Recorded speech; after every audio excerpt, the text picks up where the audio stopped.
Real good boys know that they have to be good to the planet, which is why we drink Fiji water. Since 2022, Fiji water's 330 milliliter and 500 milliliter bottles have been produced with 100% recycled plastic. That's hot. You know what's even hotter? The aquifer Fiji water originates from is a sustainable source and will continue to replenish as the rain and water cycles persist in the islands of Fiji. You're right. That is hotter. Visit your local retailer to pick up some Fiji water today and give yourself a Good Boy Gold Star for helping protect our planet. After all, Fiji water is Earth's finest water. Good boys. Welcome to Good Boys. Welcome to Good Boys. The very first episode. The sexiest of the good boys. No bad boys here yet. Well, we'll see. Well, We'll see. Who's on this podcast? Who is on this podcast? I know a guy, trans guy, called Motti. This is Motti. Motti, he is an influential content creator, influencing the masses, but not with product. Motti's also a comedian and an incredible employee for them. Thank you so much, Kylo. So welcome. And Kylo here, they. Thank you. Which maybe one day I'll get to. Another trans guy. I like that we say trans guy and not trans man, because maybe that's too scary right now. Kylo, amazing CEO, founder, actor, entrepreneur, pronounced that way specifically.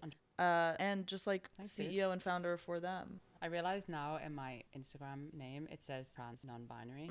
That's also for the same reason, because I'm scared. Because you're scared. Because I'm I mean, terrified. I still feel like connected to like trans non-binary still. Me too. Because I've got the they them in there, and I like a little bit of the wiggle room it allows. Totally. I also just feel very fluid as a person, but then you can be fluid as a trans guy. Absolutely. You know? Yeah. I don't know. I'm still like a trans guy lesbian. Okay. I'm really not ready to let go of lesbian. Yeah. And Dyke is. Dyke. Oh my god. Yep. Dyke is the word.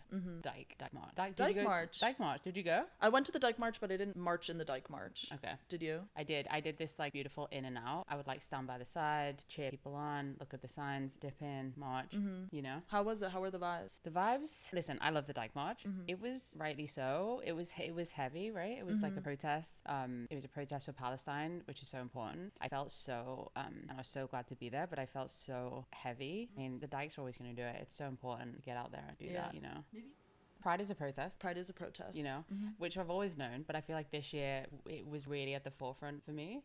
You know, did you find that? I did find that, yeah. Yeah, like a protest in many ways for Palestine, and also like a lot of like the like masking and making sure everything's COVID safe as well.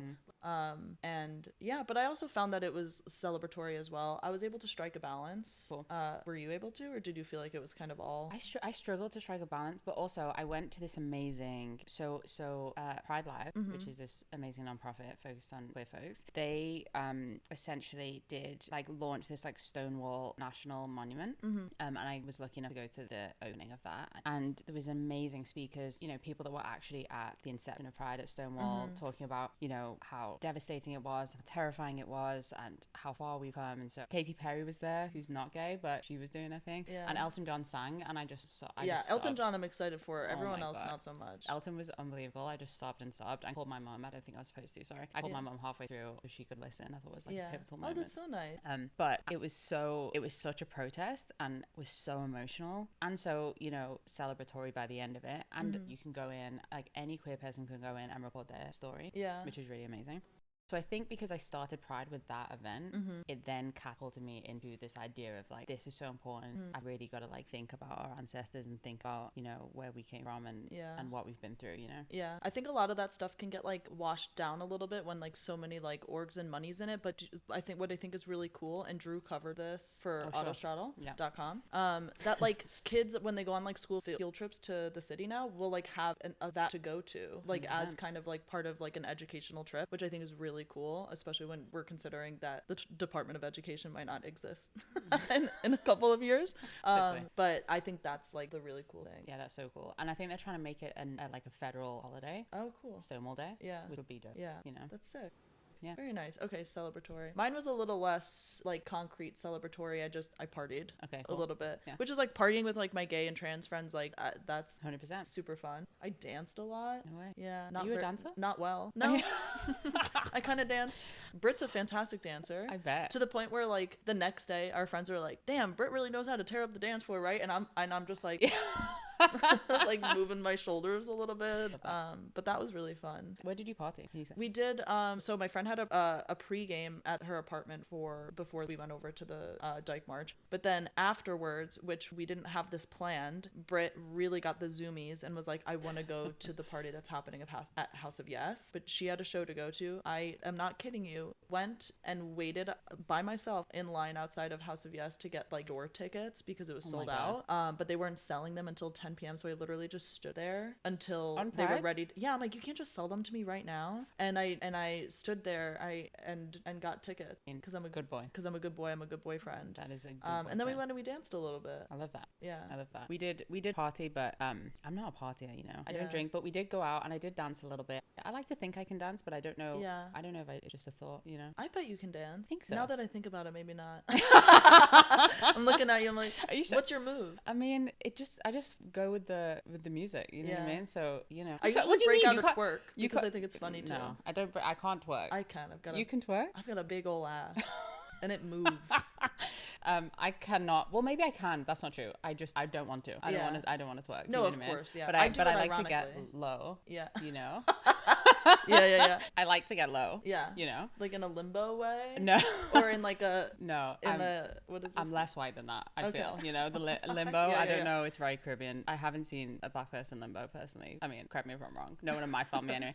Actually, my partner can really dance as well. Oh yeah. That was what actually made me quite attracted to her. You know. Oh yeah. Because she can really dance, and so I believe we're a good dancing couple. Okay. But I'll video it and let you know. You can. You're gonna videotape the two of you dancing. Yeah, and we're gonna insert it in this moment in the podcast. Cool. Okay, cool. So that people can see. Okay. Well, that's awesome. But Pride is over now. Yes. Pride is over. I just want to say, R.I.P. Pride Month. You would have loved Julia Fox coming out as a lesbian. Oh my god. Because I love Julia Fox coming out as a lesbian. I've never been more excited in my life. Wait, you have been, and it's when SZA was talking about wearing a strap on. You're right. I get this excited every day for anyone that is like, I'm a lesbian. Yeah. Here's a strap. Yeah. It's There's iconic. a lot of strap talk this summer. There's a lot of strap talk from like people you wouldn't expect it from, which I guess is a blind spot for me, assigning strap talk to people when I shouldn't be. 100%. And a lot of like people carrying their straps around in their bags. You're seeing this? I hear this. Oh, yeah. I just said hear. Did you hear that? No. I just slipped right into I told American. you that I have a speech impediment with R's, and now you're saying your R's weird.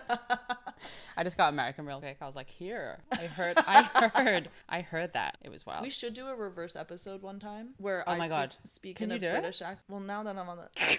I do at home. I do like a New Zealand Australian a lot at home. When I hear you do it, when I've heard you do it, it's like Australian, New Zealand, British, and a little problematic. Just 2%. Well, the problematic one was a specific alliteration that was really hard. But nor. Did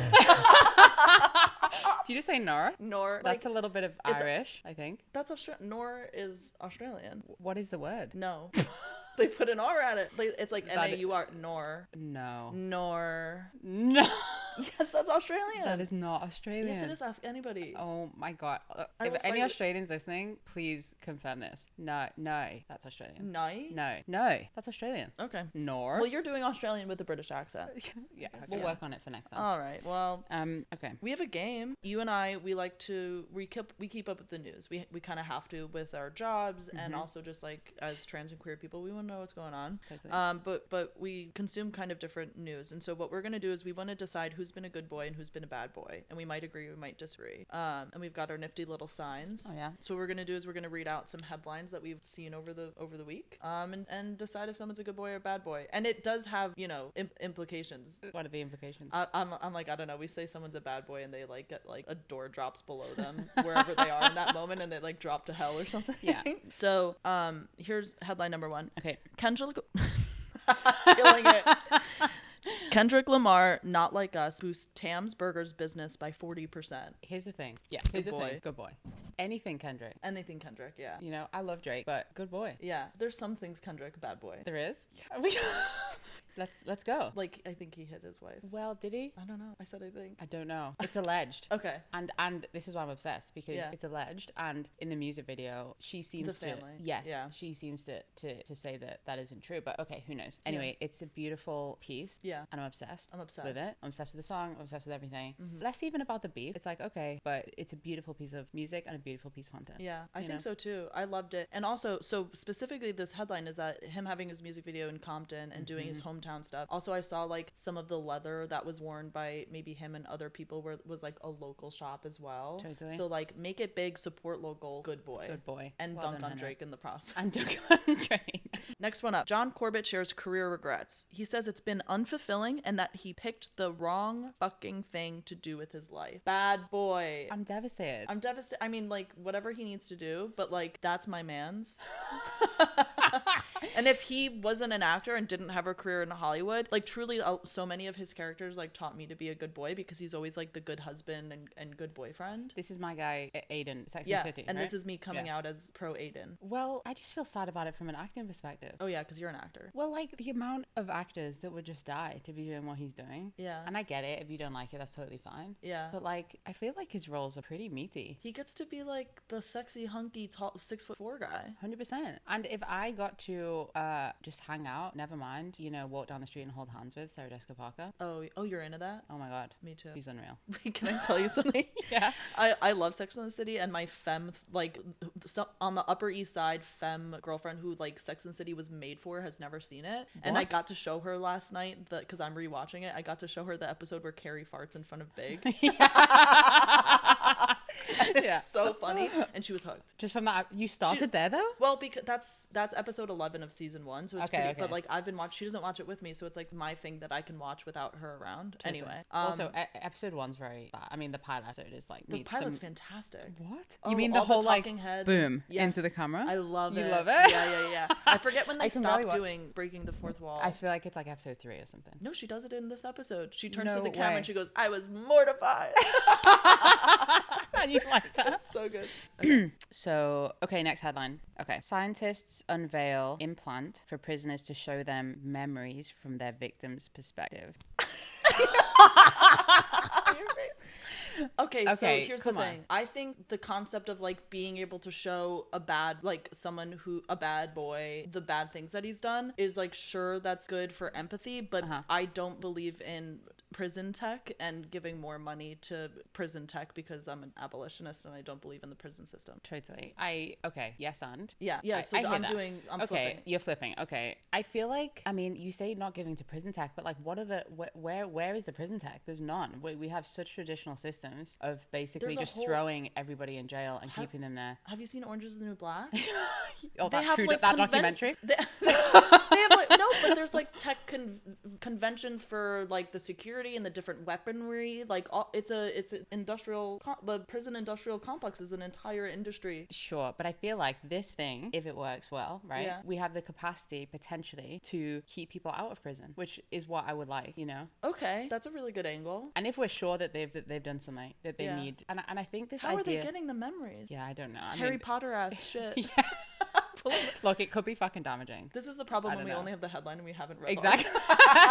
This is what people do. This is what some people do to Autostraddle sometimes. Yeah. On social, they read the headline and they didn't read the thing. But also the thing is, like, for me, for like the factually speaking, scientifically speaking, this is like say they do this to a serial killer who is like a diagnosed sociopath and cannot experience empathy. Totally. I don't think this is gonna work on them. I agree. Because they chemically cannot. Yeah. So I'm just curious if it's like, I don't know, also like with the law enforcement issues that we have and the prison issues that we have, it's like, what are you gonna do? Like, have a 16-year-old kid show him he stole from a bodega and you're like, oh, look at the bodega owner and he lost $6 today. 100%. But then that specific example I feel passionate about, because also why is the kid stealing from the bodega? Like, exactly. Do you know what I mean? So I'm like, let's help. I mean, there's so many layers of stuff that we should support in before we get to prison. But my thing is, let's say in a perfect world, we've supported everybody through healthcare and education and eating food and having the just necessity resources, then if you do something wrong, I think it's a really good tool. You know, I read a similar thing around this tool being used for racism in corporate entities, and it's like, can we help people understand and be empathetic about another person's experience with tech? And I think that we maybe are getting there, but it's scary because plugging stuff into brains and stuff, it's not. Well, you know what? I just thought of a cool use case for this. Put this little helmet or whatever. I'm assuming it's a helmet. Put this it on. Is why you're not doing this. Put it on cops' heads and let them experience the unhoused folks and the folks that they're fucking around with. Motti, this is for you. That's a good. Thank you. This is for you. Thank you. This is for you. See, that's how to Unreal. use the technology. Add that into Absolutely. their 6-week fucking training. 100%. Cool. Any of my investors listening, you know, invest in Motti's idea. It's important. I thought you were gonna say something else. Don't listen about it. No, invest in Motti. Okay, great. I love that. Next headline. Yep. Is the lesbian community really suffering from a mask shortage? Wait, so who we? I think so. Let's say so. We're judging the people who are claiming there's a mask shortage. I think, right? Great. Okay. That's so exciting when we agree. Okay, what's yours? Oh, okay. I don't think there is a mask shortage. I don't think so either. I know exactly what it is. Go. I think it's cis lesbians getting angry and presuming that because there's more trans mask folks who do identify as trans, not just like trans mask, because you can be like, I don't know, there's still some cis lesbians that identify as trans mask, but I think it's cis lesbians assuming that the increase in trans men coming out means that, which is like the TERF ideology, that like if there's more trans men, there's less mask cis lesbians. Okay. Do you know what I mean? And so they're not, are you saying that they're not saying that there's a mask shortage, there's just more? I think it's people kind of being like, all the masked lesbians are transitioning and there's no more for us, because I've heard cis lesbians say this into a microphone. Got it. And so I'm like, I think that's what the fear is that they're like, they're taking all of our masks. No way. Yeah. I didn't even consider this at all. Yeah. And like, this isn't even how I interpreted the mask shortage in general. Yeah. Well, this is me assuming, got it, using things that I've witnessed and like talking points I've heard from like TERFy cis lesbians. Got it. Of like, oh yeah, there's no more masked cis lesbians because they're all transitioning and they're all on T now. Got it. And they don't want that. What's your interpretation? I literally thought it was people saying that there was not enough single masculine presenting queer folks. Yeah. Well, so that is, and I'm saying that I think they think that because of the increase in transitioning folks. Well, I thought it was, I thought there's, by the way, we're everywhere at all times, so I was like, that's not true. And then when I thought, why is that? I was like, is it because we're only focused on a certain type? Yeah. You know? Well, that's what I'm saying. Like, I don't think they're thinking of you. No. When they're saying mask, they're not thinking of us as mask. Like, they're thinking of like a masked cis, still feminine present, but like masked. Do you know what I mean? I do know what you mean. Yeah. I thought that they were only talking about like the you know, white, beautiful, you know, and I'm sure they type, are. You know? Yeah. And I was like, we're everywhere in lots of different types. Well, there's no studs shortage. Straight up. Straight up. Into the camera. And God bless. Straight up. And God bless the studs and stems. Okay, next one. Here we go. You might be aware of this one. We spoke up for Palestine and got kicked out of the White House Pride Party. So, of course. It's about a trans woman rabbi who got invited to the White House Pride Party and wanted to decline it, but was like, actually, let me show up in my ACT UP New York shirt and my like shirt that says that I'm pro-Palestine and try to send a message. She's incredibly brave, by the way. Incredibly brave. I think it's really kick-ass. Mm-hmm. Yeah. So, and they were escorted out. Which is fucked. The two of them. Yeah. Were they the only two escorted out? Yeah, I think they said some people were like left with them, but like it was not like a well-received thing. Yeah. Like not everything, because you think of some of the people who are there who are probably like well-intentioned, but like I'm not gonna go and like hang out with Jill Biden. Yeah. Well, I don't know. I feel that Jill. You kind of just did that. I did see Jill. You didn't like. You went to an event. I just went to. Yeah. Yeah. I mean, also the monument. I went to see the monument. Yeah. And Elton. Oh, Elton. Yeah. Anyway. Yeah. Well, yeah. Good boys. 100%. And that's a really cool way to use your privilege and your voice and your power. Absolutely. So slay. Yep, slay. Next up, David Tennant doubles down on support for trans people, saying "fuck off and let people be." Oh, David. It's a good boy. The best. Yeah. There's not much else to say. We love you, David. I'm loving the parents, like especially this Pride, but like year-round parents. The thing with Marlon Wayans. Oh my God. 100%. You loved that. I loved that. Yeah, absolutely. Him, Dwayne Wade. Yeah. Unbelievable. It's really cool. Really, really cool. Also, like Megan Fox has a non-binary kid, I'm pretty sure. No way. And like Naomi Watts' kid, I think is trans. Like there's a lot. I think it's like weird when we start rounding up like which celebs have trans kids. So I'm not advocating that we like do a huge list of that, but I think when you see it follow just like the trends of like Gen Z coming out and like young millennials coming out and stuff like that, I'm like, yeah, that applies to like celebrities' families as well, and I think that's really cool. 100%, especially the ones that are being really open about it. I'm actively supportive. Yeah. And I think that, you know, obviously everyone does everything on their own time, but if parents are doing that and being really vocal, it couldn't be more impactful, you know. Jamie Lee Curtis, her kid is trans, and she's very loud about 100%. It and cool in a positive way. I mean, she's just so cool. Yeah. Across the board. Yeah. Jamie. Okay. Here we go. Next up. Giuliani is disbarred in New York as court finds he repeatedly lied about Trump's 2020 election loss. Bad boy Rudy. Yeah. I mean, it's good that he was disbarred. That's good. That's good boy. That's good boys who whatever lawyers did that. But he's just a general. He's a bad boy. He is. Yeah. And not even in a fun way. You know? Okay. Next one up. Nicola Coughlan helps raise 1.5 million for children in Palestine, which I think the number's closer to 2 million now. Oh my God. I'm in love with her.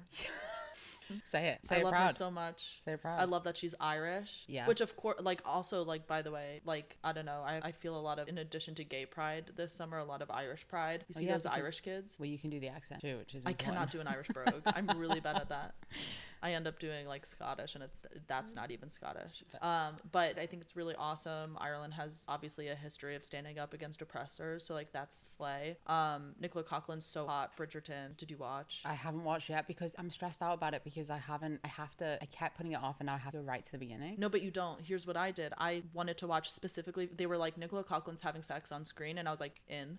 And so I watched. You went straight to that episode? I watched just season 3 from the beginning because that was like her season. Watched season 3, and then I went back and watched season 1, and then I watched 1, 2, 3 again, and then I watched Queen Charlotte. Okay, so it's not gonna fuck me up. No, I think start at it. Okay, You'll be a little bit confused, but it'll make it more fun to go back. Anyway, Nicola Coughlan, everything that you do, good boy. Good boy. Last one. Okay. Why protesters are squirting water at tourists in Barcelona? Anything with the word squirting will get a good voice from me. I read it and I was like, this is gay for sure. But then when I clicked through, it wasn't gay, which is sad. It's protesting about short-term rental prices, I believe. In Spain? In Spain, in Barcelona.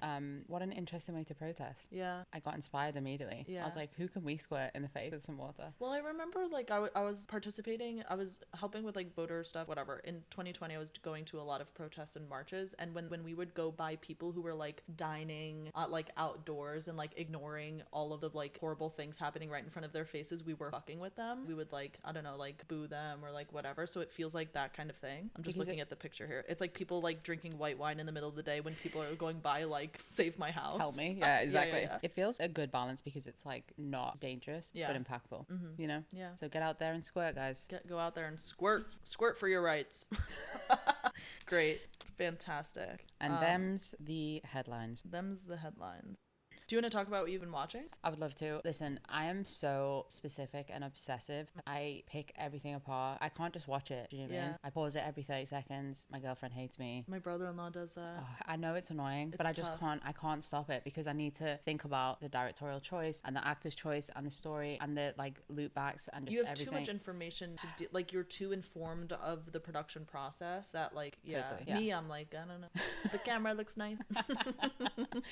Well, given that, okay, so now that I've said all that and I'm so specific, what I'm going to tell everyone is that I watched Dark Matter, which is a TV show on Apple TV, and it was one of the best things I've ever watched. Tell me about it. Unbelievable. Can you give me like 2 sentences? 2 sentences. It's about time theory, and I know your eyes are glazing. No, it's about time theory. I saw Interstellar. Great. It's about time theory, but it's executed in such a unique way, and there's this idea of like every specific choice that we make creates a new reality, and a new world. Yeah. So it's, if you think about something that you made a choice on that was like, which road do I go down, and you couldn't make that decision, imagine that the other decision was made by another Motti, and that Motti is living out somewhere else. Yeah. And what's interesting about it, and what I got obsessed with, was this idea that you make a choice, and then because of that choice, your circumstance changes, of course, but also your personality, like everything about you sort of changes. So we exist as this like all-encompassing version of every decision that we make. Yeah. You think you just fell out of a coconut tree? You exist in the context of which came before you. I don't know the full thing. Are we gonna diss Kamala on this podcast? Is Kamala a good boy or a bad boy? Is quoting her? She's a cop. I'm so. You sure? I don't like any politicians. 100%. And she doesn't say that much. Yeah. But when she says it over. I love Gen Z. Yeah. Over and over and over and over. I love Gen Z. I love Gen Z. Yeah. You know. Anyway, so Dark Matter. Okay, yeah. I'm obsessed with it. Beautiful concept, fantastic acting. I appreciated the cast. There was no gayness. Now I think about it. I was gonna say, is anyone sexy in it? Oh yeah, sexy people in it. Yeah. But no one's doing gay stuff. Okay. Which I think is important for any Yeah. TV show. Yeah. But nonetheless, it's still fantastic. Listen, nothing explicit. No, I'm lying. I was gonna say nothing explicitly gay happens in Bridgerton, but I'm lying because something. It totally does, right? That's what in season 3. Yeah. Okay. So what have you been watching? Bridgerton. Well, but like that's kind of like that was last month. But I've been watching The Boys, which I think I read to you off mic. The Boys is on Amazon Prime Video. Okay. And it came out I think in like 2017 or 2018. It's like a satirical. It's like Marvel if it existed in the real world, where like politicians are shitty and stuff. If that makes I guess the politicians are kind of shitty in Marvel, but like it's as if put everything like MAGA and everything in with corrupt superheroes. Okay. It's really fantastic. And like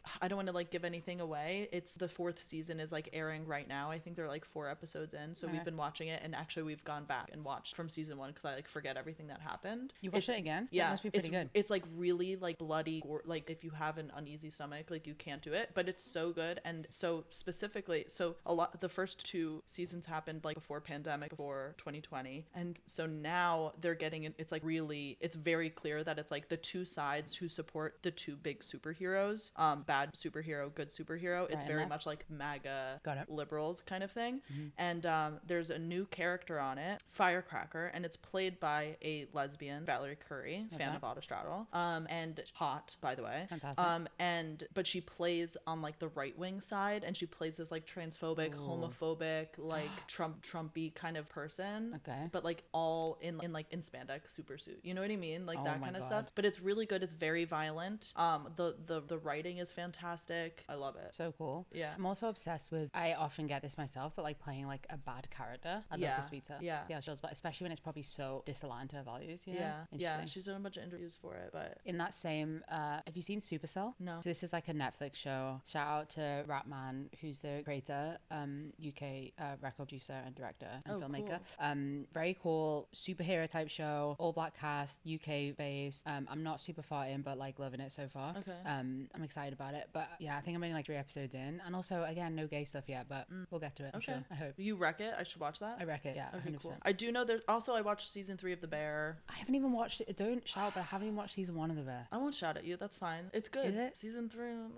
I know. There's so many awards. Like everyone, you know, I should have watched it. Yeah. But I think. But are you enjoying it? I didn't like season 3 personally. I think it was beautifully done. If I was watching a Food Network like Anthony Bourdain, Salt and Table, whatever those shows are, like if it was like a Food Network show about chef as a profession, as being a chef as a profession, and like the beauty of working in the restaurant industry and stuff like that, which I did for a decade, like I appreciated that. But in terms of like character development, plot development, nothing. Interesting. Yeah. The best episode was the one that Io directed. Okay. And it was very emotional and it was beautiful, and there was character development. But so season 3 is like all flashback. Okay. And all like it's stuff we've seen before. And when people analyze it, they're like, you don't like it, but what you don't realize is it's showing how everybody's having a different experience, while the one central character, Jeremy Allen White's character, is stand still, and you're supposed to feel that because he is stand still. He's not progressing, like that kind of thing, which I could. But I'm like, the first episode of season 3 is like all B-roll of cutting onions and stuff, and I'm like, I can't fucking do this. Also, I can understand the intellectual interest of that explanation, but if you're a filmmaker and you have to explain the film to an audience, I think that make it into. I love when we're like stretching the boundaries of like, don't assume the audience is stupid. We're not stupid. Like, please, like, you know, make us think. But if people aren't getting it, you know, challenge. Yeah. And we watched it. We were kind of just like, okay, well, whatever. But I know we both watched The Perfect Wife. Oh my God. What did you think? Do you consume a lot of true crime? Yes. Okay. Yeah. My favorite podcast other than this one, obviously, is My Favorite Murder. Me too. Oh my God. Unreal. Yeah. I wish we could do some sort of cross episode. Oh my God. 100%. I don't know. Yes. I watched it. I felt terrified. Yeah. You know, I've also had a like ex relationship that reminded me like adjacently of it a little bit. Like some of the traits of her, I felt like quite scared about it. Mm-hmm. But you know what I love and hate in these documentaries, when they like drip out, they take you on such a roller coaster ride, you know, and they push you into like feeling a false sense of security, and they like rip you right back, and you know, so like it from that perspective, I was like on a ride. I was like on a real ride.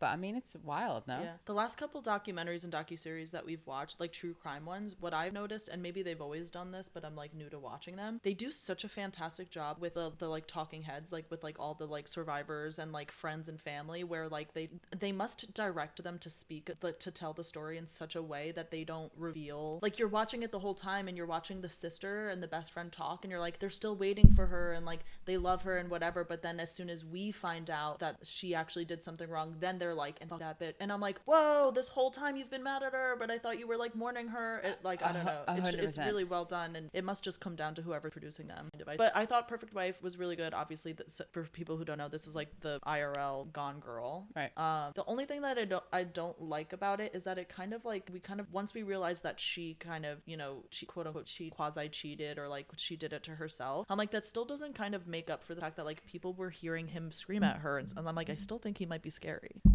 I don't think you kind of just like come to that conclusion to fake your own disappearance. The husband's got to be some kind of bad guy, bad boy. I don't know. Neighbors were like, I hear him screaming at her, and like, but I know she was lying about some stuff. Well, yeah, you know what it is too. Every piece of content, it pushes us to, and our brains, I think we're just like good and bad. I mean, look, we have it right here. True. Yeah. In our brains, in our brains, we're like good boys. But I think, you know, because she's bad, he has to be good, and you know, whatever it is. Yeah. I'm sure. Look, we're all three-dimensional humans. I'm sure that he was not the perfect husband. But I think what they didn't talk about a bunch, I mean, also the Munchausen by proxy was just sprinkled in there at the end with with no hello. It just said boom. She was gas masking them. I was like, what? And I'm like, when they were so that was just sprinkled in, and I don't love when we don't explore mental illness fully. Yeah. Because then I'm like, okay guys, like it's obviously very damaging. Also, Munchausen by proxy has had this like very sensationalized moment, right, where we're all talking about it, some documentaries, whatever. But it is a mental illness, or at least a result of a mental illness. Yeah. You know what I mean? Of course. So I think that it's tough with these, although I really enjoyed the documentary and I was like, oh my God, this is wild. It's like we need to at least acknowledge, I think, what's going on. Mm-hmm. Like that woman probably needs some help, I think, you know? Yeah. Yeah. That was an interesting one. Wild. Yeah. That was good. Okay. Let's talk about transition. Yeah, let's talk about it. On the Good Boys podcast, we're going to be doing check-ins. I myself this will be my 15th week on testosterone. This is my voice. 15 weeks on testosterone. What about you? I was going to say this is my voice on, I don't even know how many months on testosterone, but it's such a micro amount. You're going to do the thing that moms do because you're like over a year, but you're going to be like, you're like 24 months on. Exactly. I'm like 24 months on a tiny micro bit of tea. Mm-hmm. But set it up. What how are you thinking about transition? When did you start thinking about transition? Yeah. What, you know, talk to me about it. I got top surgery in January, and I always told myself like I'll figure out that, like, I'll see if top surgery cures the dysphoria stuff. Obviously it didn't. But it helped significantly. But I told myself, like, I'll wait until I heal and I'll see if like this solves the problems. Like, was it really just the chest? Because that was such a big driving force of my gender dysphoria, but like other things were not. Like, I was cool with a bunch of other stuff happening with me. And then I looked into it. I have a trans guy, primary care physician, and he sat with me, did this like whole informed consent presentation and showed me like what tea will do, what tea won't do, what the effects are. And I thought about it for a long time and decided it was for me. And he was like, okay, so I'll write your prescription. Do you want gel or injections? And I was like, well, what do you think? And he was like, injections. Just because they everyone has a different experience, but I have a lot of friends right now who were on gel for a long time, like over a year, and then they made the transition to injections, and they're like, what was I doing? 100%. Which is like, everyone has their journey, so whatever, but yeah. Totally. Okay. Yeah, I hear that. By the way, shout out to the fact that you have a trans guy. He's awesome. Primary care physician. That's insane. He's really cool. Yeah. I do not have that. Yeah. I'm out here. But you know, I was thinking the other day, I really resonate with this idea of like transition, but transition journey of like never really ending. Totally. So I think about like right to the beginning, and I'm like, okay, so I changed my name because that wasn't really, you know, resonating, and then I was like she, they, and then I was like, well, no, I don't really like the she, and I dropped it to they, them, and then, I mean, I think you were there for my transition to they, he, and then, you know, understanding that, and physically for me, I had this thing for so long where I was like, I just don't need to do anything. I don't need to do top surgery. I don't need to do testosterone. I'm good in my body. Like, there's no problem. But the truth is, I think I was just, you know, scared because I had like such bad chest dysphoria, so much that we built this whole business around creating one product that would work for me, you know. And so then I had top surgery last November, and that was like game changing, to be fair. And then I didn't ever think I'd take testosterone. Then you know what catalyzed it? I found out my testosterone was extremely low for a woman. I'm doing inverted commas. Yeah. What do you call these in the US? Air quotes. Air quotes. Inverted commas. Inverted commas. Okay. I hope so. So my testosterone was very low for a woman, air quotes. And so it gave me the opportunity just with my primary care physician to go on testosterone, whatever that meant. And the more that I've taken it, the more that it feels so good. Although I've had like up and down moments where, you know, at first I was like, oh my gosh, this is making such a difference. I feel amazing. I feel stronger. My sleep's better. I'm super horny. Like I just felt like charged and like ready to go. Yeah. I actually don't feel that as much. Yeah. I don't know if it's just a gel thing or like if I went from super low to like a I normal think you would amount. feel the increase. Yeah, right, Yeah. exactly. And so yeah, that's where I'm at. I'm still that I'm sort of considering maybe taking the injections eventually, but I want to freeze my eggs. Yeah. First. Yeah. You know what I mean? So we're talking about like freezing the eggs, and then it's a whole bit like we just have as queer people and trans people trying to like think about family is just such a expensive and crazy time, you know? Yeah. We'll dedicate a whole episode to it. 100%. We should do that. So anyway, so that's where I'm at. I'm taking tiny bits of testosterone, but for a long time, and I do feel changes, and we can talk about that, and not taking injections yet until I've frozen my eggs. And when I do that, I'm happy to share that as well. Okay, great. Wow. Congrats to us. Congrats to us. For being on T. Yeah. I totally agree. Journey. Also, there's so many reasons why someone's transition would get, like, I have friends who, like, literally their insurance fucks up and they can't get their HRT for a month, or for, like, an extended amount of time. So it's very much a journey. What? I was just going to ask you, do you, since you have taken your first shot, do you feel just, like, change on change on change on change? Like, do you know what I mean? Is there a compounding? A little bit, but it also just, like, happens, like, when I'm not looking. I don't feel like, there were things that happened first. Like, bottom growth was, like, the first thing. Did you, the bottom growth, has it settled? I don't think so. I think I've got a lot more to go. I've got a lot more to grow.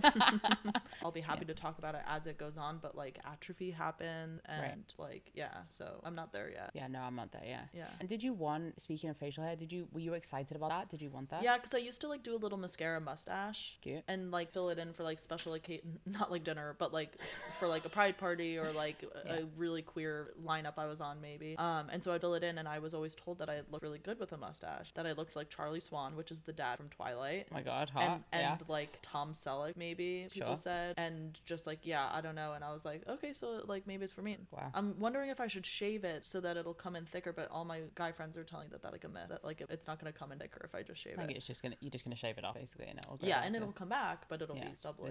Yeah. Which great. For this, it just took the existing, like, really blonde peach fuzz and just, like, made it darker and longer. Okay. Yeah, but I think each time we record, we'll sit down and we'll do tea time. Yeah. And I'll go over the, like, in real time changes that are happening. You will too. Some of them are gonna be good. Some of them are gonna be bad. Yeah. And also we'll keep it 100. We'll keep it 100 and the full enunciation of. We'll keep it 100. Full stop. Yes. No, we'll keep it 100. And we should talk about too the non-medical stuff that we do to feel affirmed. Totally. Yeah. You know, like the other day I got I don't even know what it's called, but it's like microblading on my eyebrows, I guess. Oh, yeah, your eyebrows look great. Thanks so much. And basically this woman, she's incredible, but she like helped masculinize my face by like filling in my eyebrows more. Yeah. And like giving them a little more structure. Yeah. So stuff like that, I think that tea is making mine fill out more. Oh really? Mm-hmm. So cool. And my brow, I think my brow bone is like my bone can't change, but like it's gonna be more defined and like flat across. Yeah, that's so eventually. Cool. So yeah, these other ways that, like, you know, without medical resources, either because people can't get them or because they don't want to take them or whatever it is for health reasons. Yeah. Like, what can we do to like affirm ourselves? And I've been like trying to explore that bunch, so we should talk about that. Absolutely, that's cool. Microblading the eyebrows. Yeah. So that's tea time. We're gonna do it every week. Our shared transition. We're transitioning together.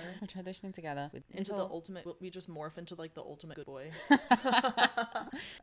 Okay, great. And now we're just gonna finish off with some advice. Yeah, some advice. Okay, so you all have written in to ask Motti and I advice, which we will do our best. Yeah. Are you a good advice giver? I think so. Oh, great. Yeah. I'm not sure. Let's see. I think I'm very empathetic and wise. You certainly beyond are my years.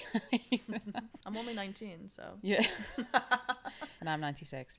Okay. I'm gonna go first. I'm gonna read out an advice question to you. Here we go. I've been living with my girlfriend for about 6 months, and we have been dating for about 2 years, and I don't know if I like them anymore. I remember maybe last month someone wrote about getting the ick for their partner, but this isn't the ick, I don't think. I'm just more annoyed by their presence most of the time. But I'm also very depressed, and I think most people are getting on my nerves more than usual, which I haven't told my girlfriend about because we don't talk about that kind of stuff, which is probably a problem in itself. That's the problem right there. That is the problem. Yeah. Right? Yeah, that's the problem, and there's probably so many problems why they don't talk about that. Like, to say I don't talk about that kind of stuff and you're like in a depression. Listen, I get that stuff is hard. I've diagnosed depression. You gotta talk about it. Right. Yeah. What do you think about the ick thing? Do you believe in the ick? I do. I've gotten the ick so many times. Really? I mean, like, listen, I think we've given a silly name to something that happens, and it's a turn off. Right. That has happened in almost in so many things that I've been a part of. Do you think that, like, don't you think it just means you weren't that attracted to them in the first place? I don't think so, because I think it's an introduction of a new thing or a new behavior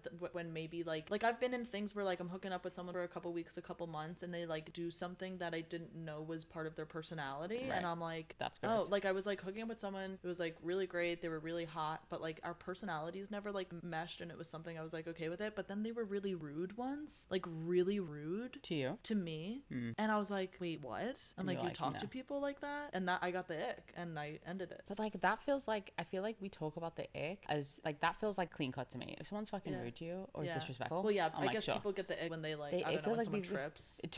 Yeah, exactly. Yeah. Like my girlfriend showed me a group chat with all of her to be fair, I should say straight girlfriends. Okay. In a WhatsApp group, and they were like calling out all these icks that they have for guys, and they're like, being an identical twin is an ick. Like, wait, honestly? No, actually, no. I know it's. Do you agree? No, I don't. Okay, like, and when you're at a restaurant and you like don't say the check, you just like do this. Totally. This, stuff like that. Yeah. So like, what do you think about those things? I think we all do little silly things. Listen, if that's what's gonna make you not want to fuck a person anymore, then like that's your line. I don't like. Right. If that's your line, but I do think people started having icks for the sake of having an ick because it was like funny to like discard a guy. I think it's really funny when straight people do it because I'm like, everything you do is icks. Everything you do is so cringy and gross and weird.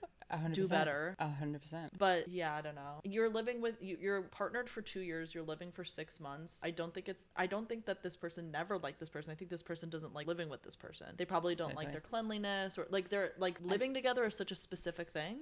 And I don't believe this person never liked their partner to begin with. I think that they've learned new things about their life and their personality, and that's what they don't like. Yeah, and in this case, I would agree with you. And also, I think not being able to speak about your mental health issues or how you're feeling with your partner, ick aside, this is just not, whether it's because you're not feeling open to, or she hasn't given you the safety and openness to do it. But I think my first piece of advice is talk about the mental health stuff. If that goes south and the girlfriend's not supportive or can't take, I shouldn't say that, no one needs to take care of you, but like has to be supportive and like know that you're cared for. And if that doesn't work, I think you got to move out and break up. I agree. Or just live separately. You know, Holland Taylor and Sarah Paulson don't live in the same house. I did read that. I was like, cool. I think that's great. Yeah. I know people who have their own bedrooms also. So like maybe just try that out. Totally. I'd be down with the bedroom thing. Yeah. The separate houses, I feel like my girlfriend's house would be this like beautiful oasis, and mine would be a shithole. Yeah. So then I would just live there anyway. Because you're a bad boy. I do think like having separate houses is very much a privileged thing. Like of course Holland Taylor and Sarah Paulson can do that, but not everyone. Totally. I just said that like I could afford it. I'm like, oh sure, let's try this. Yeah, totally. We'll just buy 2 houses. Thank you for that advice, Motti. You're so wise. Yeah. You're so wise for a 19-year-old. Motti's not 19, guys. No, but I have the mustache of a 19-year-old boy. No, it's more like 12. Okay, so I have one that was also written in. Hi, I was dating this really great person for about 3 or 4 months. Last week they ended things because they realized they don't have the capacity to be in a relationship right now mentally and still need to heal from their last relationship. Although I felt really sad about not being together anymore, we've talked about it and I can see that it's probably for the best. I know saying my situationship broke up with me a week ago and we're trying to be friends already is probably the most lesbian coded sentence on the planet, but I don't have a lot of dating experience and I'm hoping for some advice on how to genuinely shift things into a friendship when I was really starting to fall for them before we broke up. Totally. So this person was in a situationship, it didn't work out, they kind of were falling harder, and then they broke up and now they want to be friends. Man, firstly, I feel like the person saying that they are not ready for a relationship is so mature. I feel like more people should do that, and be so self-aware. So I think that'd be so great grateful that they were honest and said that. I think that that's really awesome. But listen, firstly, I don't know if you are beating yourself up, but don't beat yourself up, because that's really tough. Yeah. You know, there's like a little heartbreak in there, you know? And I don't think that you have to force yourself to be friends straight away. Yeah. You know, I think that like take a little bit of space. Yeah, exactly. Yeah. That would be my advice. Take a little bit of space. Sounds like this is a really respectful person. You get on with them really well. Yeah, if you want to be friends. 100%. Yeah. Take some space. Maybe, you know, go out on a few dates, explore some other stuff so you feel, you know, not too tied to this person, and then refresh, start a friendship. Yeah. I think that's what I would do. That's fantastic advice. If you liked the advice we had for these two folks, you're gonna love what we have moving forward. You can write in. Yeah. You can DM. You can DM the For Them account. Yeah. Or the Autoshell account, actually. Yeah. And just say that it's for Good Boys. And we'd love to hear your questions. Yep. And I think I want to extend that offer to tea time. Like if you're also someone who's considering tea and you have questions or that you want to ask a non-medical person, write on in. Yeah. And actually we have a guest that is also transitioning. It's good to have lots of different opinions and experiences on this coming up. So write them in for that guest and we can give you a 3 experienced answer. 3 experienced answer. A threesome. I'm just making up terms. A 3-way. On this leather couch. But that's Good Boys. That's what this podcast is going to be. If you want to hear more about it, you can like and subscribe. You can, I think, follow a podcast and you can rate it and you can like it. Do those things. Do all of those things and check back in. Yeah. Thank you for listening. Thank you for listening. Be a good boy. Good boy, Kylo. Good boy, Motti.